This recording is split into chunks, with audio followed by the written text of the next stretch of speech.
O Brasil Justiça desta semana vai falar sobre a informatização e a organização dos serviços judiciários e também a capacitação dos servidores e magistrados. O nosso entrevistado é o juiz do Tribunal de Justiça de Rondônia, Johnny Gustavo Clemes, magistrado há 17 anos. Doutor Johnny, muito obrigada pela sua presença aqui no programa DMB, o Brasil Justiça. Eu que agradeço, Renata, a oportunidade de participar de tão importante programa, de poder também estar colaborando não só para o desenvolvimento da instituição Poder Judiciário, como também contribuir com informações para a população, para que compreenda a nossa realidade e possa exercer sua cidadania nessa iteração tão desejada para a melhoria desse serviço público. Doutor Johnny, o processo de informatização dos serviços do Judiciário está em qual fase? Bom, a informatização do Judiciário, ela tem um caminho a ser trilhado, onde há o seu ponto originário, embrionário, onde tudo começa, procurando chegar até um ponto onde a gente sabe que vai ser o produto final, o bolo pronto, a receita, a comidinha pronta. O Poder Judiciário muito fala em informática e muitas vezes as pessoas têm a noção de que ela já foi implementada.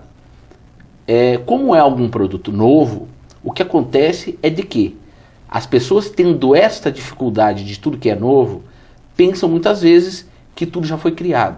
No entanto, estamos ainda numa fase inicial, onde o Poder Judiciário como um todo, seja a nível central ou seja nas regiões do Brasil, primeiro estão cuidando das suas infraestruturas, ou seja, de tudo que é preparativo, computadores, as redes, as velocidades, os programas.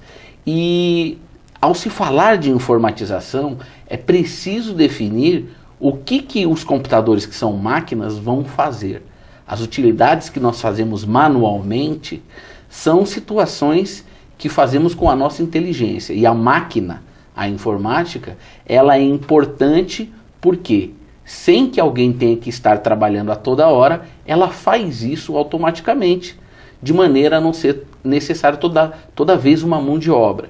Então, hoje estamos numa fase em que conseguimos completar a estrutura, o alicerce, como quem vai construir uma casa, onde definimos toda essa infraestrutura, definimos os padrões de como é que os sistemas informatizados vão pensar, como é que eles vão fazer os documentos do Poder Judiciário, de como é que cada serviço de juiz vai ser realizado, porque a máquina é alguém que é ensinado para fazer automaticamente. E também uma fase de regulamentação. O CNJ e os tribunais, seguindo as suas diretrizes, também precisam de regras para quê? Porque o Brasil é um país continental e, sendo um país muito grande, a gente tem linguagem, as pessoas têm sotaques. E tudo que se vai construir e se inovar tende a ser um pouco diferente. A finalidade é de que seja igual, para que o brasileiro em diversos locais ele possa encontrar igual. Então, essa fase inicial, ela foi muito importante, porque o que já se vê desenvolvido está sendo construído num parâmetro para que tudo seja igual, integrado e de uma maneira que possa crescer estruturado e organizado da melhor maneira para as instituições e para o povo também. O que o senhor acha que precisa ser mais explorado? Bom, dentro dessa situação de informatização, nós temos um grande desafio, que é a automatização. Muito se fala já em automatização como rotinas simples, como por exemplo, eu clico e escolher um movimento para saber onde um processo foi guardado. Quando alguém quer saber onde está esse processo, chega alguém no fórum, eu quero ver o meu processo, a pessoa ou o advogado, e suponha que esse programa ele já automatize esse localização desse processo, ou o que será feito. Na verdade, é possível ir muito mais além do que isso. A gente agora está na era do processo totalmente digitalizado, o que não seria mais guardar em gaveta, né? Existe o PJE, que seria um outro tema a ser abordado. Mas, além disso, existe todo um trabalho dentro de cartório que é Quando um juiz dá um despacho, um advogado faz uma petição, a pessoa vem e deseja uma audiência, informa uma testemunha, tudo isso passa por uma documentação. Então o juiz dá um despacho, vai para uma pessoa dentro do cartório e isso tudo é cumprido de maneira manual. A automatização, ela pode chegar a um estágio onde tudo isso seja feito de maneira automática. Os processos digitais já estão com essa concepção. No entanto, pode-se fazer muito mais, como por exemplo, hoje o juiz trabalha, o processo vai para alguém que passa para outra pessoa ou órgãos externos e isso retorna para o juiz novamente. Essa automatização pode ser feita da seguinte maneira: o juiz tem um trabalho a ser realizado, ele já tem tudo o modelo preparado e ele encerra uma audiência, a ata está preparada, não precisa o secretário digitar grande quantidade de informações.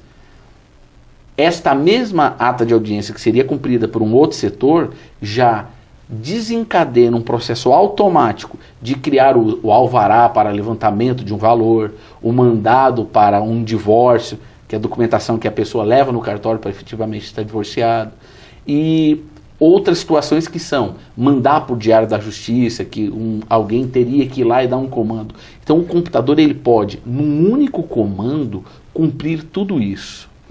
Então assim, o maior desafio é um alto nível de automatização, chegando ao ponto até de se falar em inteligência artificial, que seria mais ou menos os computadores, os programas que eu estou falando da informatização, eles saberem as próximas etapas. Então assim, quando nesse ponto de inteligência artificial, as pessoas às vezes reclamam: poxa, erraram no meu processo, lá dentro do cartório, o juiz cometeu um erro, um equívoco. Esses sistemas, eles podem já estar programados ao ponto de já se saber qual é a próxima etapa, e se o juiz ou o servidor no cartório for fazer algo que não seja aquilo que deveria ser feito, ele corrige ou ele alerta. Ou seja, nós vamos ter muito mais qualidade de trabalho em cima desse aspecto automatização. Na área da informatização, qual foi o maior avanço alcançado? Dentro da automatização hoje, nós temos uma situação muito interessante, que foi a do congestionamento dos cartórios. Então, o CNJ e os tribunais também, por sua conta, se preocuparam em dar início a algumas atividades. Para quê? Para que os documentos com os quais mais se trabalha fossem automatizados. Então, hoje, por exemplo, nós temos situações em que, quando alguém vai apresentar alguma ação no Poder Judiciário, o próprio advogado já tem que fazer esse cadastro. Quando ele faz esse cadastro, alguém lá dentro já vai estar poupado desse trabalho, ele pode trabalhar com o acúmulo que há esperando. Em cima desse cadastro, documentos que são aquela carta inicial que a pessoa recebe quando é processada, que a gente chama de carta de citação, um mandado de citação no meio forense,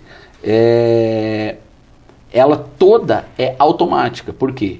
Porque todo aquele cadastro que foi feito, ele gera o preenchimento automático desses documentos, que seria feito manual. E outro aspecto mais importante, o processo, antes, ele ia para a mão do magistrado, para o magistrado marcar uma audiência. Hoje, já com a automatização, a audiência, quando a pessoa vai dar entrada, a audiência já está marcada e a pessoa já sabe da audiência. Então, você diminui o tempo de trabalho. Muito obrigada. No próximo bloco, o juiz do Tribunal de Justiça de Rondônia, Johnny Gustavo Clemes, vai falar da organização dos serviços judiciários. Não sai daí, a gente volta rapidinho. A partir do dia 3 de fevereiro, estão abertas as inscrições para a segunda etapa do curso de pós-graduação Lato Sensu em Direito Civil, realizado pela Escola Paulista da Magistratura. A especialização será realizada de 13 de março a 30 de junho de 2015, na sede da EPM, em São Paulo. Serão oferecidas 150 vagas e podem participar magistrados, promotores de justiça, procuradores, defensores públicos, advogados e demais bacharéis em direito. O preço da matrícula é de R$ 600, mais 11 parcelas do mesmo valor. Os interessados devem se inscrever no site www.epm.tjsp.jus.br até o dia 24 de fevereiro.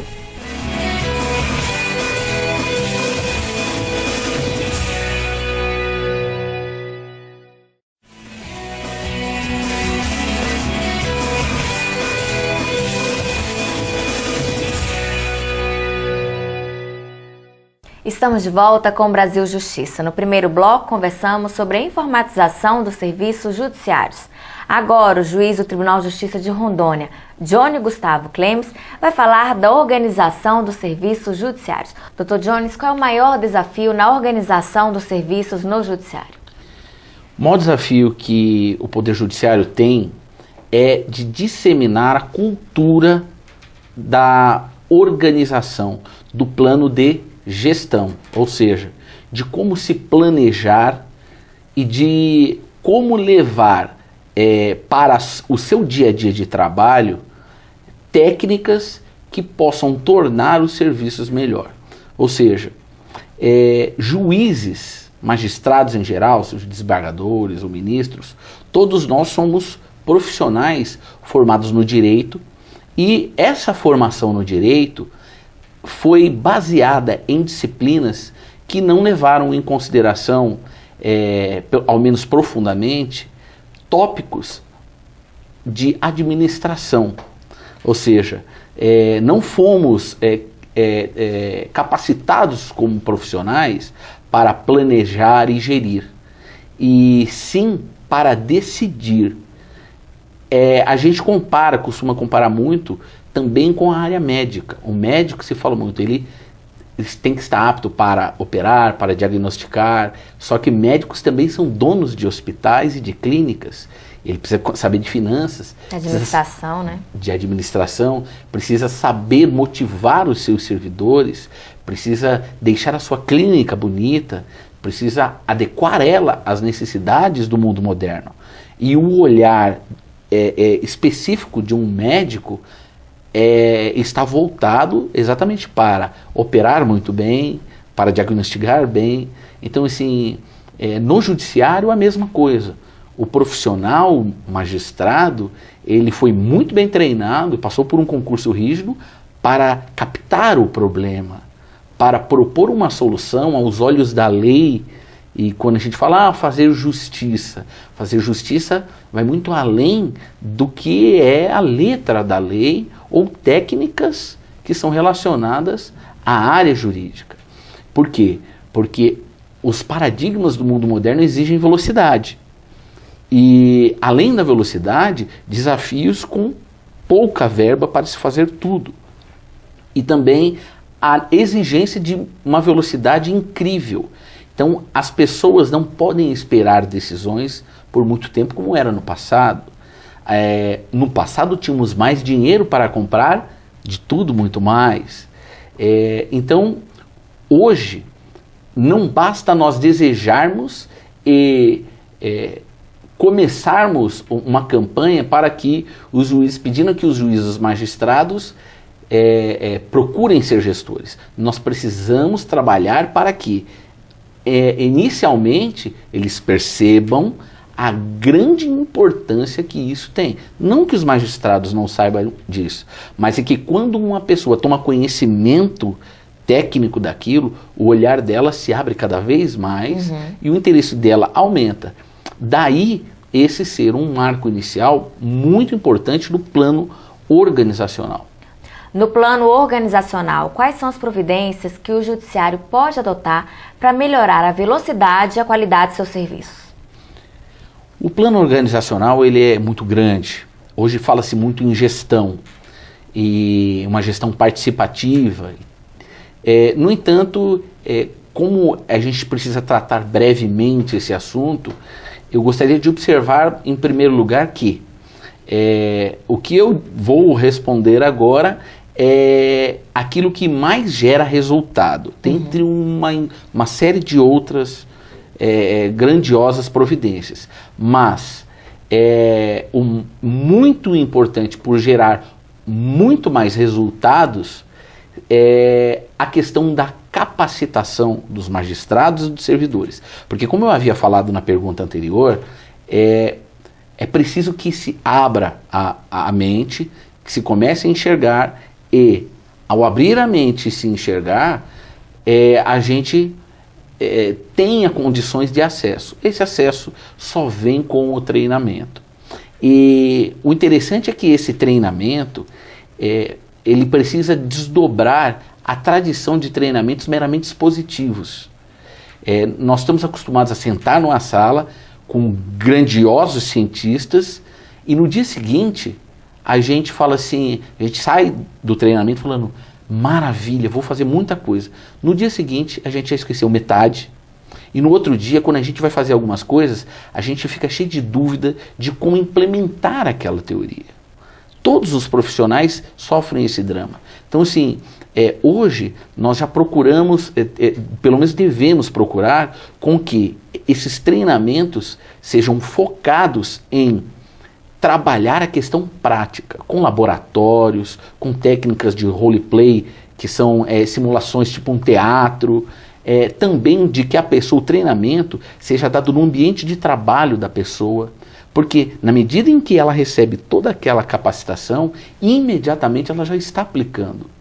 E quando ela aplica, aquilo gera um processo de absorção, como quando alguém erra numa prova e nunca mais esquece. Todo mundo que erra numa prova fala assim, olha, muito mais do que um tempão de estudo, foi aquele erro que eu não esqueço mais. Por quê? Porque vivenciou algo que lhe marcou. E assim, também importante para isso que se mantenha esse ciclo de capacitação permanente. Nós não podemos fornecer uma capacitação e dizer, a pessoa está treinada, vamos para outras pessoas ou vamos para outro treinamento. Por quê? Porque o mundo evolui muito rapidamente e o treinamento precisa avançar.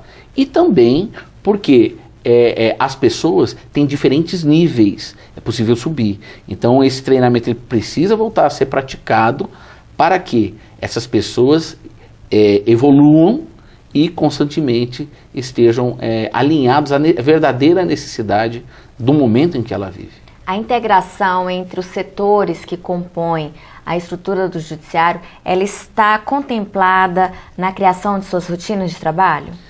Sim, esse é um aspecto importantíssimo dessa questão de treinamento, porque quando a gente fala em rotinas de trabalho, nós estamos falando assim de como quando alguém quer uma receita de uma comida muito gostosa. Como você faz esse bolo ficar tão bom? Como aquele macarrão? Como comidas mais complexas? E você passa uma mera dica para a pessoa e ela consegue fazer aquele prato muito gostoso. Transportando isso para a realidade do Poder Judiciário, nós temos a situação em que o mesmo serviço praticado de uma outra forma, ele vai ter muito mais qualidade. Ele vai estar muito mais ajustado à necessidade do que precisa ser feito e também muito mais rápido. Como eu havia falado antes, que hoje a velocidade é praticamente o primeiro requisito que a população tem do serviço do Poder Judiciário. Então, assim, essas rotinas de trabalho são os servidores saberem o que é o passo a passo, a receita do bolo de quando o juiz dá o despacho A, B, C ou D, ele já sabe que ele vai fazer isso, isso e aquilo. E assim, nós somos um organismo com várias partes. E assim, dentro de um desses organismos, quando passa de uma pessoa para outra, é preciso que ela esteja bem treinada para saber qual é o próximo passo, senão aos erros. E, além dessa parte, existe uma outra parte onde aquele grupo de trabalho, às vezes isolado do outro, precisa saber como entregar o outro. É como a gente vê na Olimpíada, uma corrida de bastão, a equipe está na frente, vai entregar o bastão, ele cai no chão. Ela perde o ouro olímpico. No caso do Poder Judiciário, se não houver essas integrações, pelo fato de o treinamento vislumbrar dos servidores e magistrados dominarem essa dinâmica, o serviço não vai sair, como no caso da receita do bolo.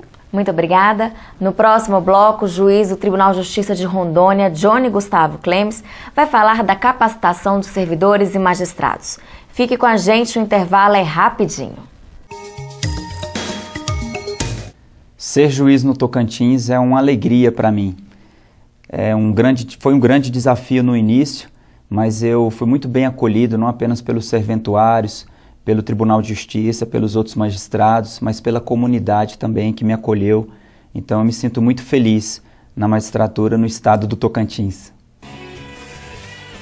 A Escola Judicial do Tribunal de Justiça de Pernambuco realiza, em parceria com a Escola Nacional da Magistratura, o segundo intercâmbio em Sistema Judiciário e Relações Comerciais Chinês. O evento vai acontecer de 26 de maio a 6 de junho na Universidade Judicial Tsinghua, que fica na China. Serão oferecidas 20 vagas.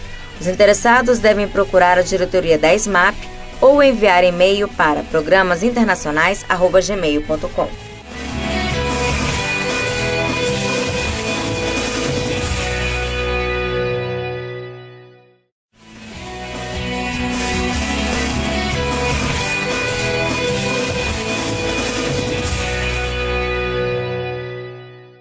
Estamos de volta com o programa DMB, o Brasil Justiça. Nos 2 blocos anteriores, conversamos sobre a informatização e a organização dos serviços judiciários.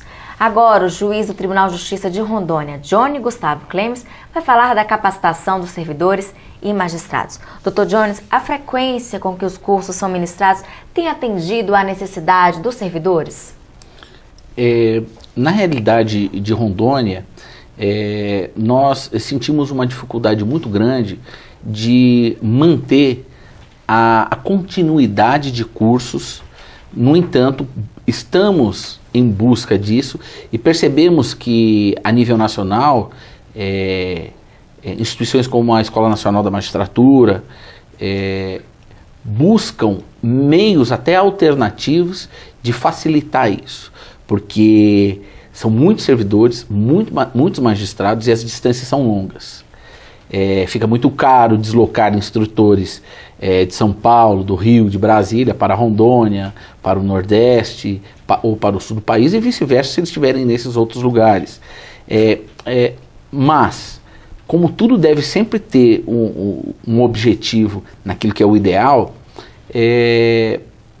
a resposta seria de que os cursos ainda podem ser com uma periodicidade menor e mais intensa, porque essa situação do treinamento ser reiterado para novos níveis e também para temas sempre mais atuais, ele tem um outro aspecto, que é sempre o de servidores ou de magistrados não acompanharem o nível daqueles outros que desenvolveram mais. Então, isso é humano, isso acontece com qualquer pessoa.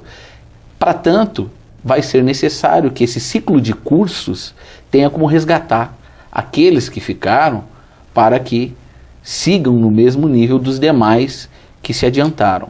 Então, assim, hoje é um desafio a gente implementar um período menor para a reiteração dos cursos necessários ou os novos módulos, que são mais avançados com novos conhecimentos. Os métodos dos cursos para os magistrados e servidores, então, não são tão eficientes? Os métodos também precisam, como já estão sendo trabalhados, por quê? O sistema educacional brasileiro como um todo, ele também passou por diversas mudanças. A gente sempre menciona a questão do próprio Ministério da Educação, que antes tinha um sistema, permitia um sistema de avaliação, que era o dos vestibulares simples, e hoje ele tem o Enem e o ENAD com outro padrão completamente diferente de avaliação. Quando a gente menciona isso, é porque hoje as pessoas estão sendo avaliadas por que a gente chama habilidades e competências. Eu posso daqui a pouco explicar um pouquinho melhor o que seria isso. Mas o que se tem buscado modernizar é trabalhar a parte prática, aquilo que diz respeito a saber como fazer, e não aquilo que antes era mais o conteúdo. a pessoa saber todas as teorias, tudo aquilo que está escrito nos livros, porque existe às vezes uma grande diferença, uma distância entre estudar muito, saber esses conteúdos, mas na hora de realizar, não conseguir realizar contento. Então, para que haja essa mudança, não basta dizer vamos dar mais cursos, vamos diminuir o período, como eu falei, vamos alinhar. É necessário que a gente mude para que haja um método alinhado à prática. Daí eu ter falado no local de trabalho e etc. Qual deve ser o parâmetro para orientar o trabalho nas capacitações? Então, esse parâmetro é exatamente o que vai conduzir esses treinamentos para situações em que o objeto do trabalho vai ser habilidades e competências. E o que seria mais ou menos isso? Até então, se vê muito um treinamento como alguém chegando e comunicando, expondo muitas teorias novas, o que acontece no mundo, o que há em alguns livros, ou uma nova teoria que o próprio expositor criou. Disso para a realidade, muitas vezes quem assiste e participa do curso tem muita dificuldade. Agora, para quando esse curso ele é realizado de maneira dinâmica e prática, com laboratórios, simulações, a pessoa ela vai ser trabalhada a desenvolver habilidades. A gente, na realidade, trabalhar no Poder Judiciário, como em qualquer outro lugar, requer daquelas pessoas que estão lá determinadas habilidades, ou seja, ser atencioso, ser humilde, ou ser muito concentrado, ser dedicado, ser uma pessoa com facilidade de condução de pessoas, liderança. Então, conforme o posto que ela ocupe dentro do Poder Judiciário, seja servidor ou magistrado, ela vai precisar disso. E o nosso desafio é esse, é identificar em cada posto, em cada função, o que cada um precisa ter, e a partir desse momento, isso passa para a memória institucional, a instituição sabe quais terão que ser os treinamentos. E aí, esses treinamentos vão trabalhar efetivamente o que vai fazer a diferença. Muito obrigada. Chegou a hora da gente conhecer no quadro Vida de Juiz um pouco da trajetória dos magistrados. Meu nome é Marco Aurélio Xavier. Sou juiz de Direito do Rio Grande do Sul há 17 anos. Hoje eu trabalho numa vara de família e sucessões e também tenho atuação no Juizado Especial Criminal dos Estádios de Futebol. Escolhi a magistratura por um amor que eu tenho pela justiça, um amor que eu acho que é genuíno da minha personalidade, e isso foi decisivo para a escolha dessa profissão, que me permite trabalhar com isso, lutar por isso. A minha dica para aqueles que eventualmente possam querer vir a seguir a carreira da magistratura, a primeira é que sigam, porque é uma profissão fascinante, que muito embora seja bastante exigente para o indivíduo, ela é muito gratificante. Para chegar lá, o que fazer? 3 passos fundamentais: disciplina, organização e estudo. E isso começa na universidade. Essa é a minha dica para quem quer ser juiz, e aqueles que querem seguirem, contem com a minha torcida. Até lá. Agradeço ao juiz Johnny pela entrevista. Eu que agradeço, Renata, e estarei sempre à disposição para poder colaborar com esse programa tão importante. O nosso programa termina aqui. Se você quiser participar, escreva para o nosso e-mail brasiljustiça@amb.com.br. Muito obrigada pela sua companhia e até o próximo.